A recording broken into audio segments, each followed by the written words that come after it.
au nom de Jésus. Est-ce que tu peux donner une forme d'acclamation?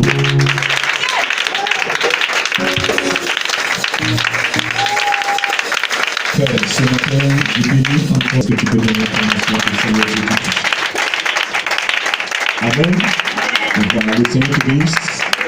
On s'assoit, on prend la parole de Dieu. Dans le livre de Matthieu, le chapitre 3, verset 11.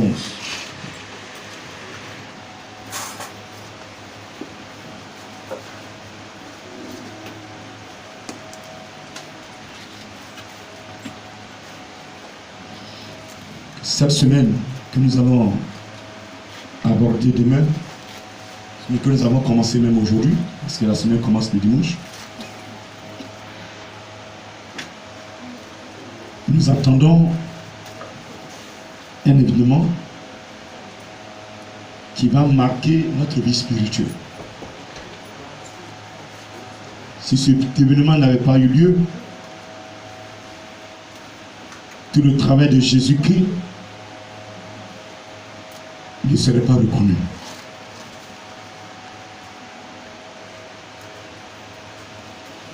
Cette semaine, nous attendons, comme il y a 2000 ans, les disciples, les apôtres étaient impatients. Ils attendaient la promesse. Mais Jésus-Christ, avant de faire descendre dans les visions la promesse, il fallait que Jésus monte. C'est ce qu'on appelle l'ascension. L'ascension, c'est la montée de Jésus. Après sa mort et sa résurrection, Jésus est resté 40 jours avec ses apôtres, les enseignants, le parlant du royaume des cieux. Et c'est après qu'il est monté. Et quand il est monté 10 jours après, on parle de Pentecôte. Et donc le jeudi, ascension, c'est ce jour-là que Jésus est monté. Alléluia. Il fallait qu'il monte pour que l'Esprit promis puisse être là. Gloire à Dieu. Amen.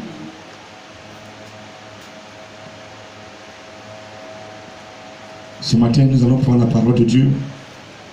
D'abord dans le livre de Matthieu, au chapitre 3, verset 11.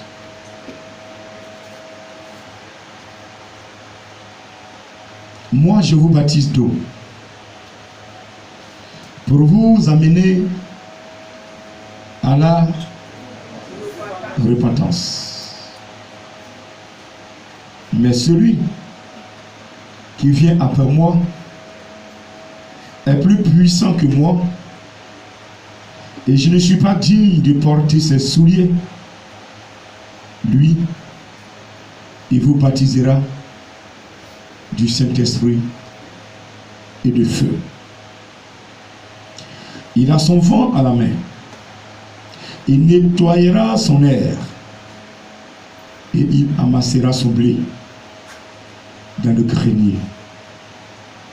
Mais il brûlera la paille dans un feu qui ne s'éteint point. Parole du Seigneur.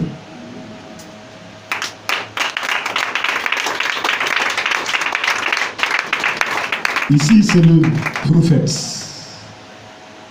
Jean-Baptiste, le grand missionnaire Jean-Baptiste, qui parle.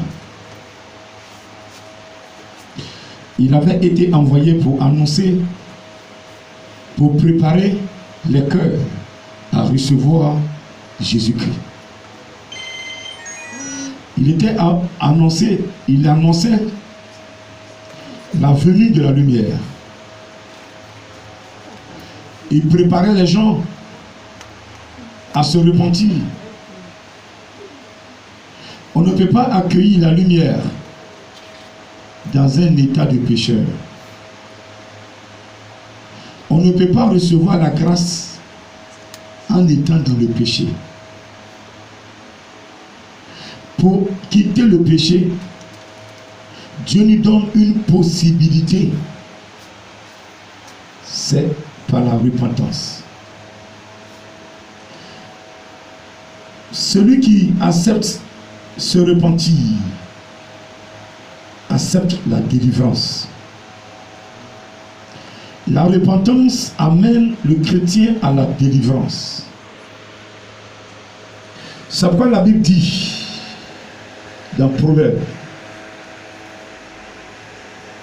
celui qui cache ses transgressions ne prospère point, mais celui qui les avoue et qui les délaisse obtient miséricorde. Nous sommes à une époque où chacun veut être béni. Tout le monde cherche la bénédiction. Tout le monde veut évoluer.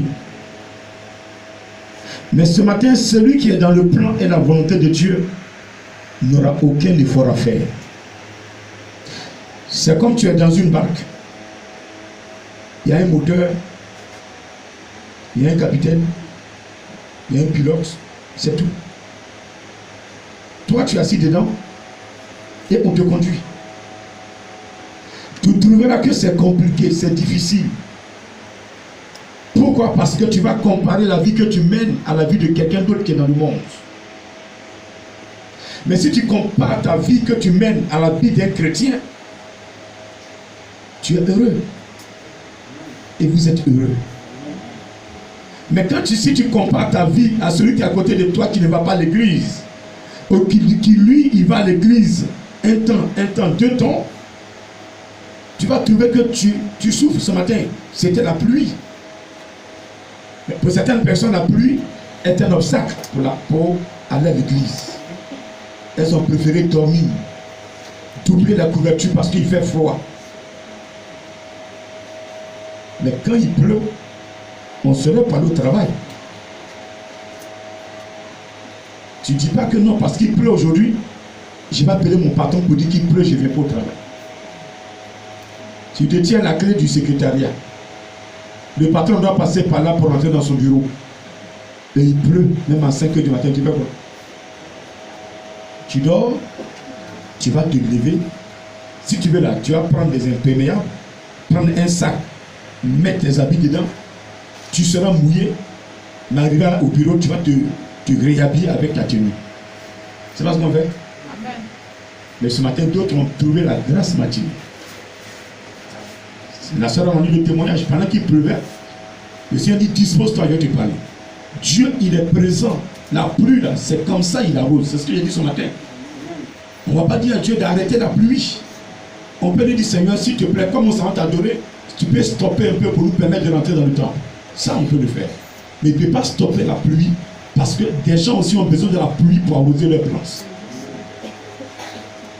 Alléluia. Amen. Donc, comme la pluie n'est pas un obstacle pour nous pour aller au travail, donc pour Dieu aussi, quand on dit on est fidèle, c'est dans ces choses-là. Quand il y a des difficultés, c'est là que Dieu veut nous voir traverser ces difficultés pour l'adorer. En ce moment, il dit ça, c'est un enfant que je peux compter sur lui. Mais si pour rien tu dors, Dieu ne peut pas compter sur toi.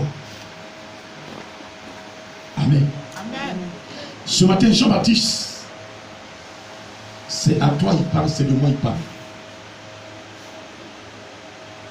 Jean-Baptiste était mandaté pour annoncer la venue de Jésus. Comment rentrer dans sa promesse? Comment accepter la lumière? Et il va nous prévenir que lui, il est là pour baptiser. Mais le baptême que lui, il est là en train d'officier, c'est un baptême appelé baptême de repentance, qui a aussi le baptême d'eau. Tous les baptêmes qui ont été effectués, on est rentré dans l'eau, on est ressorti, on appelle cela baptême de repentance. Le baptême de repentance est un pilier pour l'adoration de Dieu. est des piliers dans le christianisme. Le christianisme a 7 piliers. Le baptême de repentance est le 3e pilier. Le baptême de repentance vient derrière la foi en Dieu. Alléluia. Par un seul et unique médiateur qui est Jésus-Christ. Je dis un seul et unique parce qu'il y a des gens qui guérissent aujourd'hui au nom d'autres personnes autres que Jésus-Christ. Il y a des gens qui parlent de Dieu au nom d'autres personnes autres que Jésus-Christ. Mais le vrai Dieu, le Dieu de Moïse, le Dieu d'Abraham, le Dieu de Noé, le Dieu de pragmatique divin se reconnaît à celui qui parle à partir de Jésus-Christ.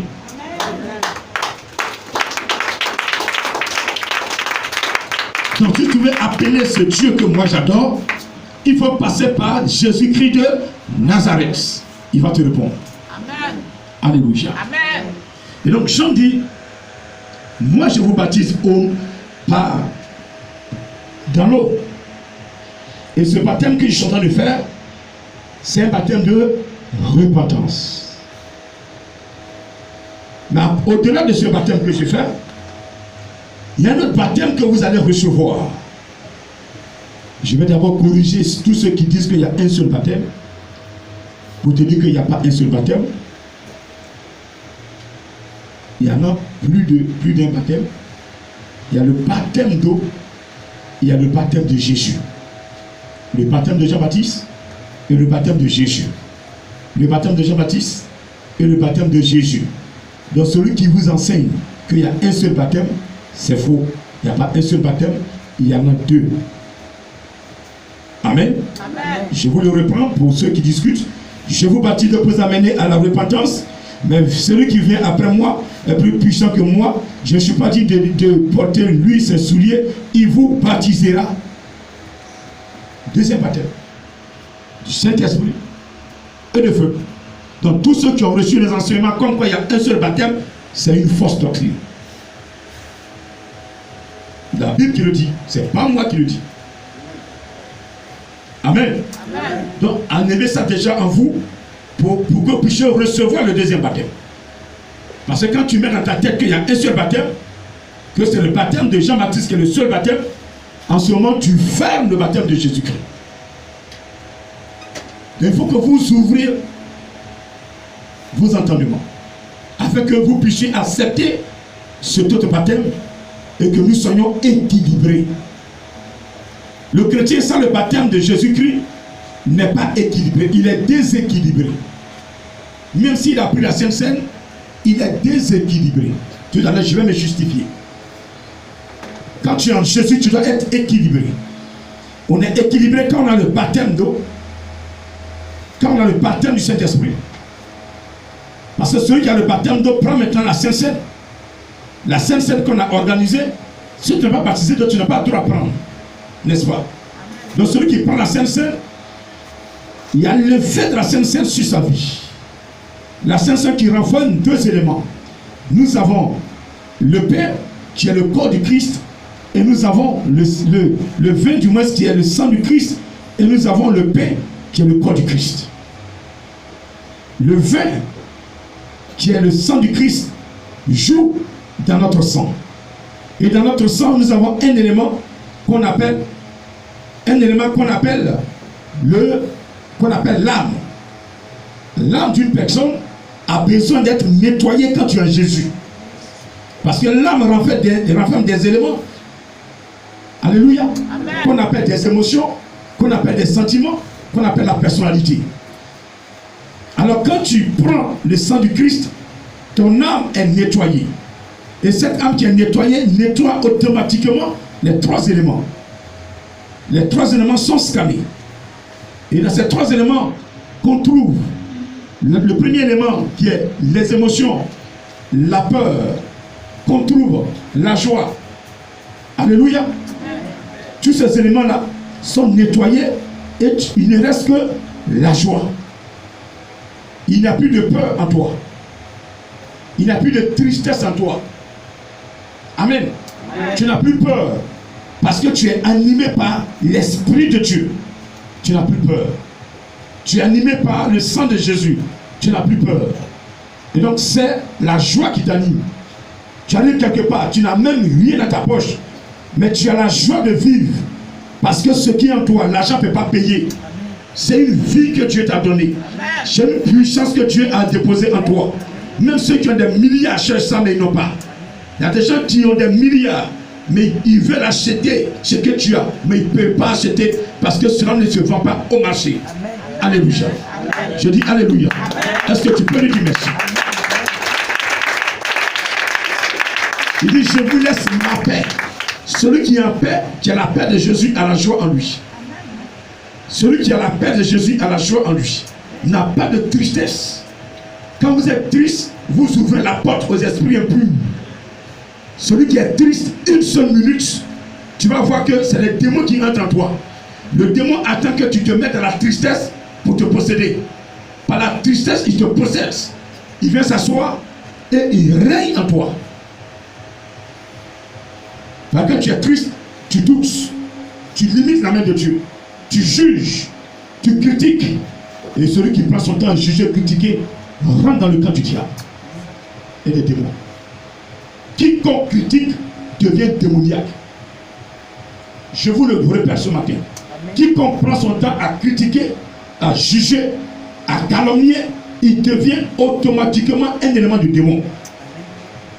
Dis amen. Amen. Je dis encore amen. Amen. Je n'ai pas entendu encore.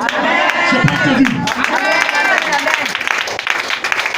Donc, je vais vous amener à éviter les jugements, les critiques. Personne n'aime mieux sur la tête que l'autre. Tu n'es pas mieux. Quelque part, peut-être que tu peux te sentir avantageux, mais quelque part, la personne que tu juges est mieux que toi. Peut-être qu'elle n'a pas ce que tu as, mais côté prière, elle prie plus que toi. Aujourd'hui, la Bible dit, recherchez le royaume et la justice de Dieu, et tout le reste vous sera donné. Donc s'il y a quelque chose qui lui manque dans cette vie, dans ce monde, et que la personne a recherché le royaume de Dieu, tu ne peux pas te comparer à elle. Amen. Ce n'est pas le départ qu'on juge, mais ça l'a fait. Au départ, elle va pas marcher. Mais un moment va arriver, tu ne peux pas te comparer à elle. Amen. C'est pourquoi vous ne devez pas juger. La personne peut-être tu peux l'avoir pauvre aujourd'hui, mais c'est une épreuve, c'est une situation, mais ce n'est pas une finalité. Il y a des gens qui ont dormi dans les salons pour être aujourd'hui des ministres. Il y a des gens qui sont ministres, mais qui ont dormi dans le salon de leur oncle. Dormir dans le salon ne veut pas dire que c'est une finalité. C'est un début. C'est la manière dont tu vas prendre la parole de Dieu. Ce que tu seras demain, c'est ce qui est important. Aujourd'hui, Dieu vous voit. Certains portent des tapettes. Certains n'ont pas mangé. D'autres pleurent. Dieu vous voit, il vous entend. Mais il dit, ma servante, mon serviteur, ce n'est pas la finalité. Ce n'est pas le but que je t'ai mis, je t'ai donné.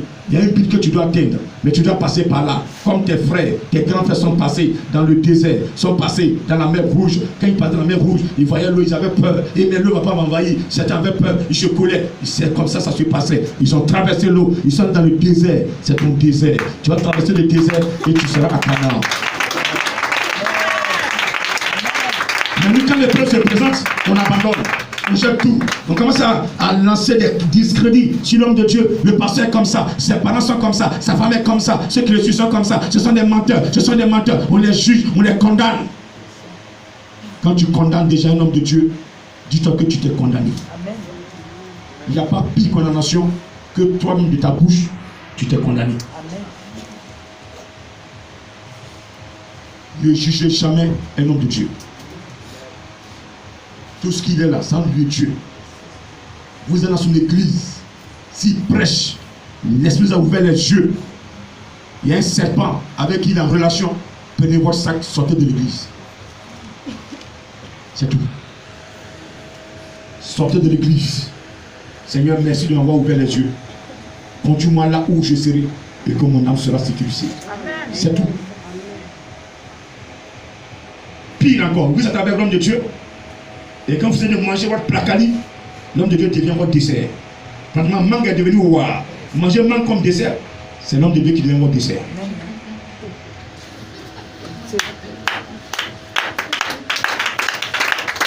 Il prend son téléphone, il appelle l'autre. Ah, tu as vu, vous ne pouvez pas me faire changer. J'ai connu la mort et la résurrection. Vous ne pouvez pas me faire changer. Vous me comprenez? Amen. Vous ne pouvez pas me faire changer. Je le dis, je le répète. Le caractère que j'ai là, c'est ce que Dieu a mis en moi. L'âme qu'il a mis en moi, c'est son caractère. Vous ne pouvez pas changer ça. N'essayez même pas. Et celui qui est à côté de moi, arrêtez de le juger.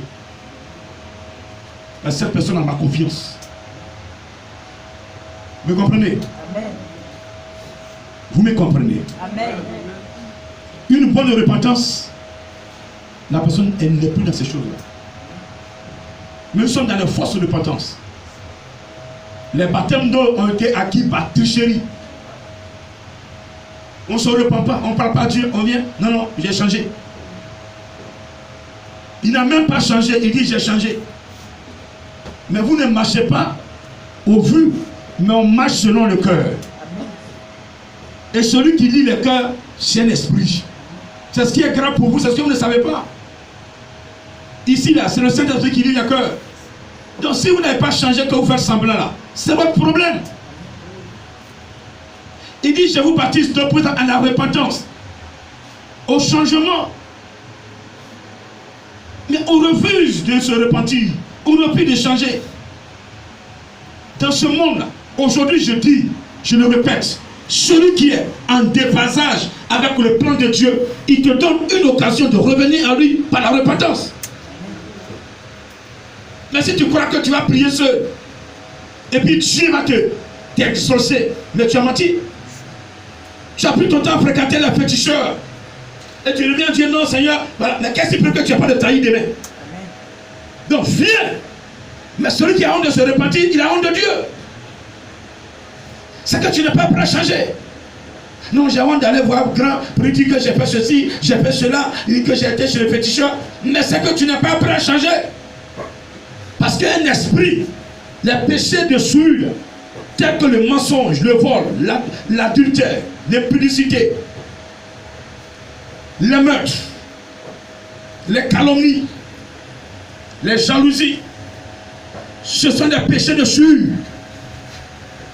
Quand vous mettez dans ces choses, vous l'avez fait pour que l'esprit de jalousie, l'esprit de haine, l'esprit de menteur, de calomnisateur, l'esprit de vol, l'esprit de meurtre vous abandonne, l'esprit impudique, démon séducteur vous abandonne.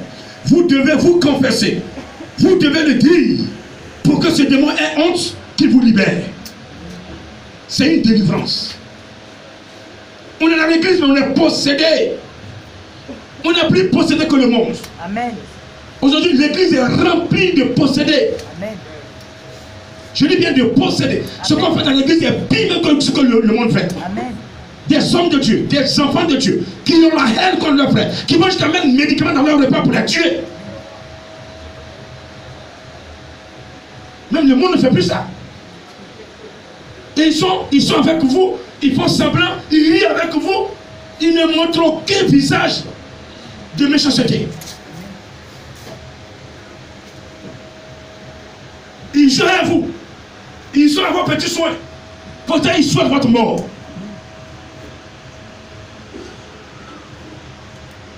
Des gens, un monsieur qui a reçu il est avec ses amis, il est prêt comme ses frères. Et il va couper le frein de la voiture de son frère.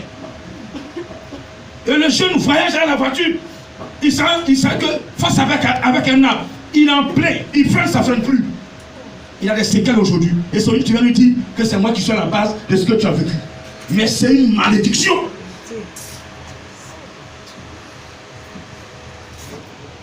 Je peux comprendre que quand un colère, insulter quelqu'un, n'aller jusqu'à détruire sa vie, vouloir le détruire, le tuer. Mais animez ça d'abord comme boulot. Vos cœurs sont remplis de haine. Vos cœurs sont remplis de saleté. C'est dans ce monde que nous sommes. Nous sommes retournés au temps de Noé. Heureusement que Dieu a dit, il ne va plus détruire le monde par le déluge. Heureusement. Ce que nous faisons aujourd'hui, c'est pire qu'au temps de Noé. Si le Seigneur pouvait prendre les 10 premières personnes, déposer leur cœur là, mais on va voir les cœurs tout noirs. Ils sont aussi dans l'église, se font appeler chrétiens, mais leur cœur est noir. Vous adorez qui? Jésus avait le cœur noir. Si Jésus avait le cœur noir, sur la croix, il allait être vaincu. Si Jésus-Christ avait quelque chose de négatif en lui, sur la croix, là, il serait vaincu. Jésus allait laisser dans le tombeau. Il ne serait pas sorti vivant. Parce qu'il avait quelque chose de démon en lui. Lorsqu'on avait enterré quelque chose de démoniaque était en lui, le démon, notamment le 3e jour, même avant le 3e, le premier, 2e jour, il avait dit à Dieu, tu as fait semblant d'être bon. Alors qu'entre toi et moi, là, on se connaît. Ou bien, ce que je t'ai donné là, viens me donner. Certains pasteurs sont chez les vaudous, chez les francs-maçons. Ils disent pas leurs fidèles qui sont chez les francs-maçons. Ils disent pas leurs fidèles qui sont chez les vaudous. Ils mentent à leurs fidèles. Matin, midi, soir. Les fidèles leur donnent des dîmes. Ils prennent son pays chez les francs-maçons. Donc ils amènent les fidèles chez les francs-maçons. Le fidèle croit qu'il est en Jésus alors qu'il est chez les francs-maçons. Ils ont rempli l'église. Ils vous mentent en longueur de journée. Ils vous prêchent qu'il n'y a pas de péché. Parce qu'eux déjà, ils sont déjà vendus. Leur âme est vendue. Ils veulent vendre aussi vos âmes. Alors c'est pourquoi Jésus-Christ nous a promis, Jean-Matthieu nous a déjà dit, Jésus viendra, il nous baptisera d'Esprit Saint et de feu. Amen. Amen. Donc ces personnes aussi qui ne veulent pas que nous prenions cet esprit, ils disent non qu'il y a un seul baptême. Dans le baptême là, ça n'existe pas. Donc tu es dans ton Congo, qu'il y a un seul baptême, c'est le baptême d'eau. Quand tu finis le baptême d'eau, il n'y a pas de Saint-Esprit. Certains croient même que quand ils sont dans l'eau là déjà, l'Esprit descend sur eux. Tu es Jésus ou bien?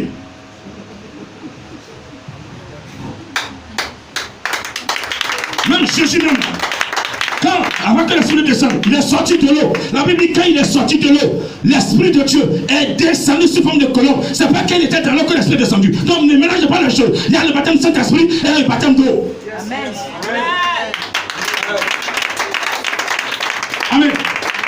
On ressort le baptême de Jean-Baptiste, on ressort le baptême de Jésus. C'est les deux baptêmes qui permettent aux chrétiens de vivre la perfection. Tu abandonnes le péché, tu n'es plus dedans. Tu es maintenant équilibré. Tu pars maintenant. Le Saint-Esprit vient maintenant te visiter. Il te visite, il te remplit maintenant. Quand il t'a rempli maintenant, quand le sorcier t'approche, il ne te voit plus, c'est l'Esprit qu'il voit. Amen. Jamais s'il te plaît. On ne reçoit pas parce qu'on a rejeté l'Esprit de Dieu. On est baptisé d'eau. Mais malgré même qu'on est baptisé d'eau, on ne peut pas laisser le péché qu'on avait hier. Parce que le péché que tu as laissé là, pour pouvoir sortir de ce péché totalement, il te faut un esprit pour t'aider. Quand tu sais que le péché que tu as fait, l'Esprit de Dieu te voit, tu n'as plus envie de reprendre. Vrai ou faux? Mais quand tu sais qu'il n'y a personne, mon cher, mon frère David, j'ai fait la chose, la personne pour aller dire au grand. Est-ce que j'ai peur de quelqu'un? Donc je reprends. Mais si vous savez que l'Esprit de Dieu est dans vous et qu'il voit tout, il connaît tout, tout ce que vous allez faire, il va le dire. Et que ça va sortir, vous allez avoir peur de mentir, avoir peur de voler, avoir peur de poser des actes dans le secret. Vous le faites parce que vous n'avez aucune crainte. Aucune crainte. On s'en fout. On s'en aille. On fait pour on avance. Mais ce n'est pas ce Dieu que j'adore. Je vais démontrer à une personne que le Dieu que j'adore, il s'appelle le Dieu des réalités. Il s'appelle le Dieu des vainqueurs. Il s'appelle le Dieu de triomphe. Il s'appelle le Dieu d'Abraham. Il s'appelle celui qui est. Si vous voulez qu'il vous assiste, soyez fidèle avec lui. Soyez franc. Soyez franc. Vous êtes seul, caché. Soyez franc. Ne faites rien de caché. Ne faites rien de caché. Si moi j'avais une vie cachée, je ne peux pas prendre ce titre, je ne peux pas être ce que je suis pendant ce temps et être là. Non. Je refuse. Pas je refuse. Mais les attaques, ça les m'atteint. Parce qu'une partie du démon, sera moi. Il va dire, bon, si quelque part là-bas tu es dans la vérité, maintenant là tu es dans le mensonge. Quand tu pries pour les gens, c'est chez moi que tu es quitté. Là aussi, je vais me dire, non, pardon, il ne faut pas lever, on met-toi à genoux. Ce qu'il a demandé à Jésus, là, c'est ce que moi j'ai fait. Il a dit à Jésus-Christ, je sais que tu es fils de Dieu. Tout ce que tu vas commander sera se réaliser. Tu as fait, paix là, transforme ça en paix, tu as mangé. Jésus a dit quoi? L'homme ne vivra pas seulement que de paix, mais aussi de la parole de Dieu.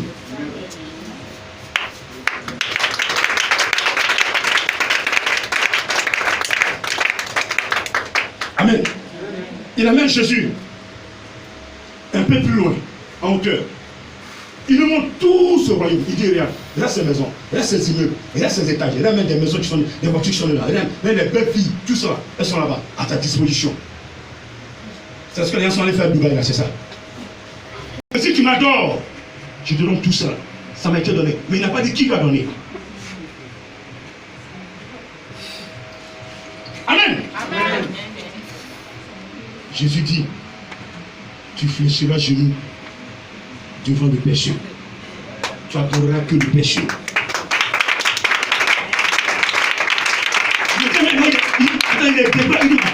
Il connaît les coutumes où? Attends, qu'est-ce qui se passe? Bon, il faut te jeter. Il envoie sur le temple. Il dit, quand tu vas te jeter là, les anges vont t'attraper. Ça, c'est mettre déjà à l'épreuve. Tu sais que ce que tu fais là, attends, il y a quel but dedans? C'est l'orgueil. Il veut rendre Jésus orgueilleux.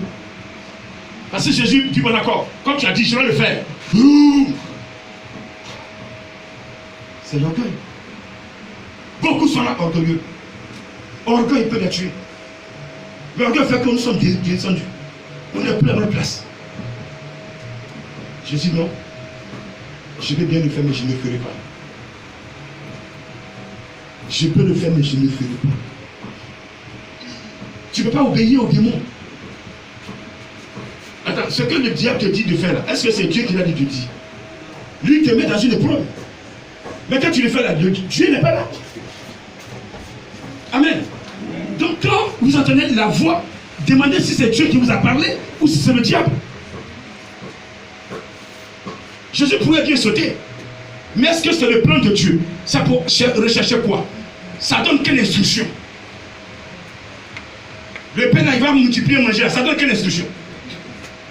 Pendant qu'il enseignait là, les gens avaient faim, il faisait quoi? Il multipliait, les gens mangeaient. Alors, même jusqu'à ce qu'on arrête,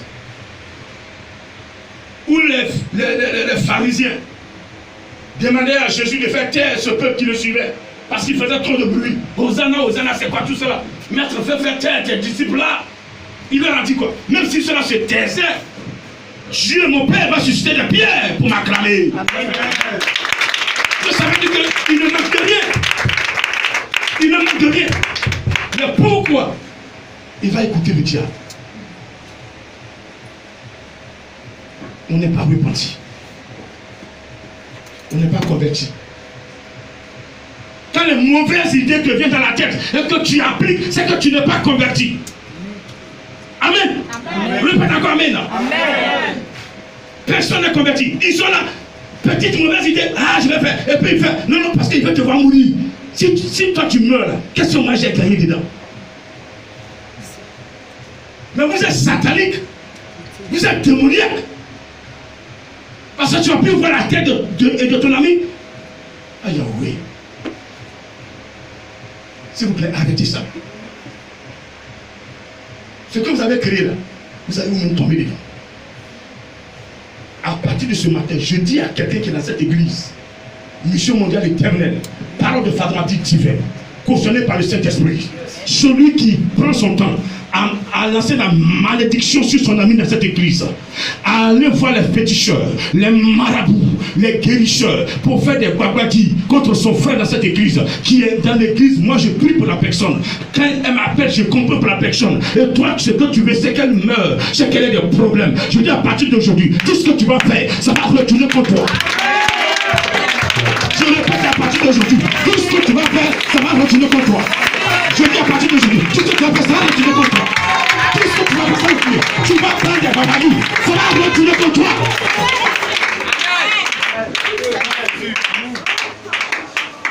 Le silence de Dieu, c'est pas une faiblesse. Le silence de Dieu n'est pas une faiblesse.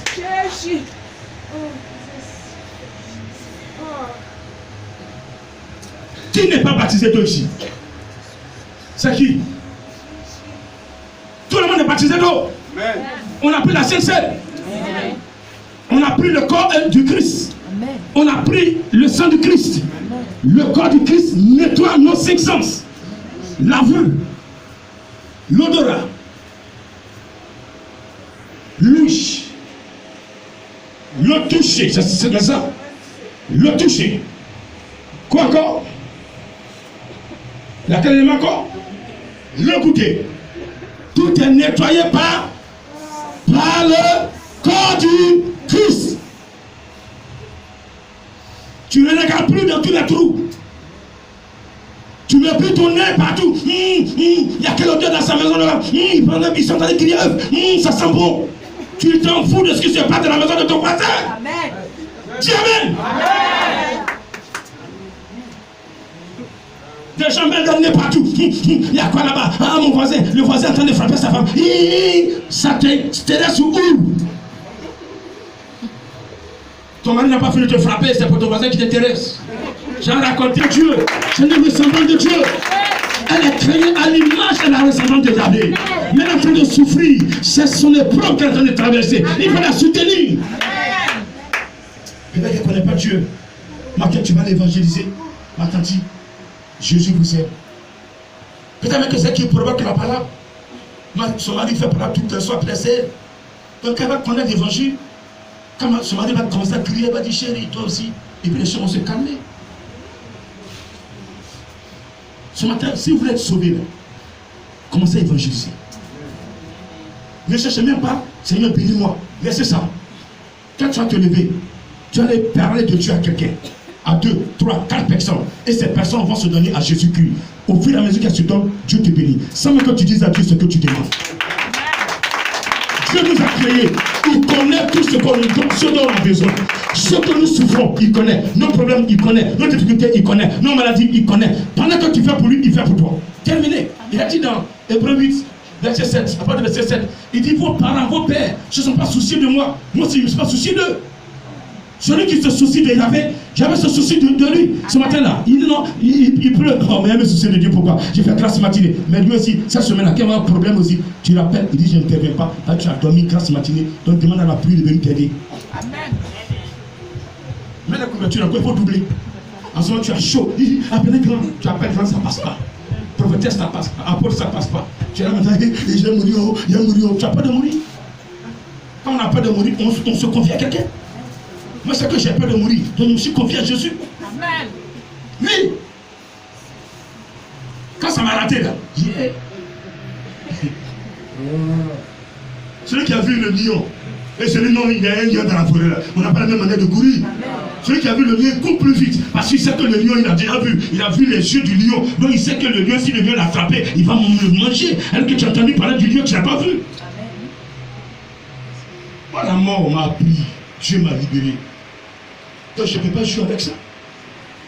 Vous êtes en train de juger, de contrôler les choses. Contrôler quoi? Vous avez quel pouvoir? Vos souffles de vie que vous tenez là. Vous avez ça. Quand vous dormez, vous voyez quoi dedans? Tu peux rester dedans. Maintenant, on vient prendre ton cadavre. N'importe quoi. N'importe quoi. Vous êtes là, on vous parle, repentez-vous. Non, non, moi, pas me repentir. Tu insultes sur ta position. Moi, je vais le tuer. Toi, tu peux tuer qui? Ce que tu tues là, c'est qui n'ont pas que Jésus. Colori là. Toi, tu arrives à mon niveau, tu te mets à genoux. Claire. ici que si ton silence me donnait à genoux, tu peux le dire, dis-le, j'entends. Oh, ne peux plus aussi, tu peux le dire. Ah, vous ne pouvez pas parler. Vos vies sales. Conneries, menteurs que vous êtes. Vous êtes en train de juger l'homme de Dieu, juger les pasteurs, juger même les prophétesses, juger l'apôtre, tout le monde. Vous voulez vous les juger. Et vous voulez que Dieu vous bénisse. Créez votre tour. Ce que vous donne là, moi, vous ne pouvez pas payer ça. Ce que moi je vous donne ici, personne ne peut payer. Et je ne vous demande pas de payer. J'ai la récompense. Tout ce que je vous demande, c'est la politesse. C'est tout. Je ne vous demande pas de me rembourser ce que je vous donne ici. Je le fais ce que je suis ingrat. Avec le jour où Dieu, les gens m'avaient eu, j'étais couché. Je courais vers la maison de Maître Théodore. J'étais tombé dans le coma. Ils m'ont ramassé pour m'envoyer à l'hôpital. De 6h30 jusqu'à 17h, je ne voyais rien dedans.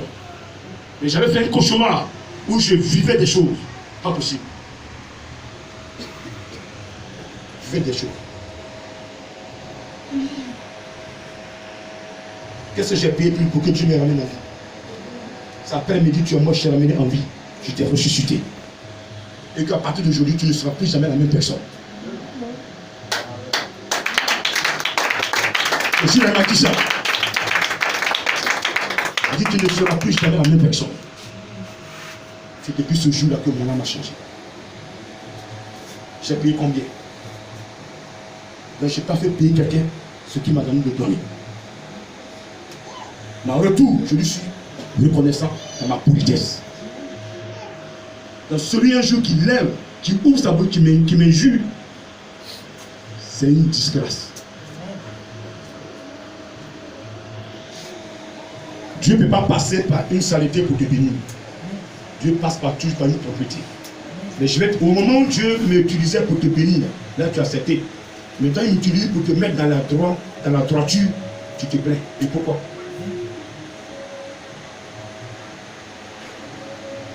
Je ne peux pas vous caresser toujours dans le sang du poil. Je dois vous mettre